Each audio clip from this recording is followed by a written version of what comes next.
Obviously, he's having some mechanical problems underneath the hood. Started out with a roar, but boy, she quieted right down real quick there.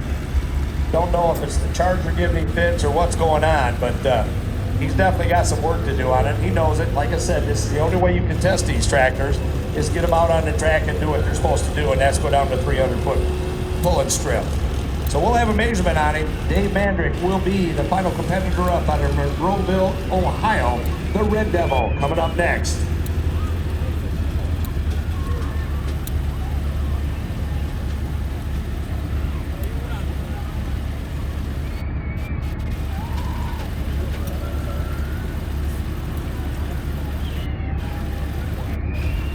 The measurement, 158.497, 158.497 for Carl Weaver.